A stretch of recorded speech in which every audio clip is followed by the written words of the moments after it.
کہ آپ کے ورکنگ کمیٹی مجلس منتظمہ کا دیوبند میں بڑا جلسہ ہوا، بڑا پنڈال انہوں نے بنایا، ہال، مجھے بھی بلایا، میرے گھر کے بالکل برابر میں تھا، کہا کہ آؤ تم، میں نے کہا بہت اچھا، مجھ سے کہنے کہ بولو، میں بولا اور میں نے یہ کہا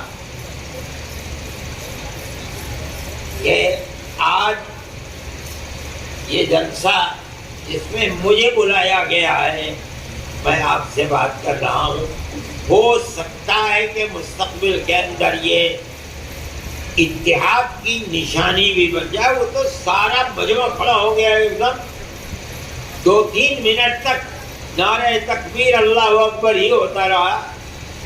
تو میں نے مولانا محمود صاحب سے کہا کہ میری اس تجویز کو آپ کے 100% لوگوں نے کس طرح اس کا استقبال کیا تھا، اس کا مطلب یہ ہے کہ آپ کی جمعیت کے تمام ارکان 2-4 الگ ہوں گے، سب یہ چاہتے ہیں کہ اتحاد ہو جائے، اتنے متحد ہونا چاہیے۔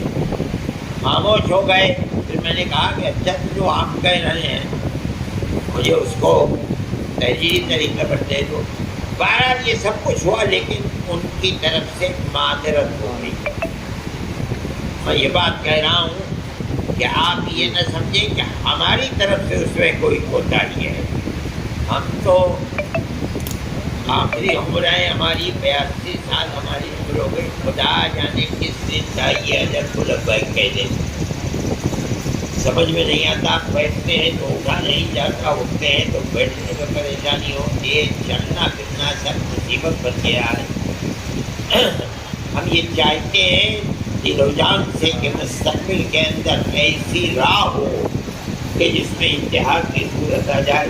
ان کے سامنے کیا مشکلات ہیں، ہمیں یہ حق نہیں ہے کہ ہم مشکلات کے سلسلے میں ان سے پوچھیں، لیکن بہرحال بات یہ ہے کہ میرا دامن پاک ہے بالکل۔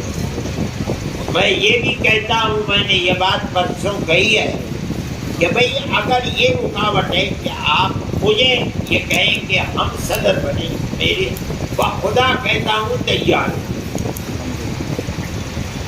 آپ بنیے، جماعت کو ایک کر لیجیے، آپ مجھے نائب صدر بناتے، میں نائب صدر بن جاؤں گا۔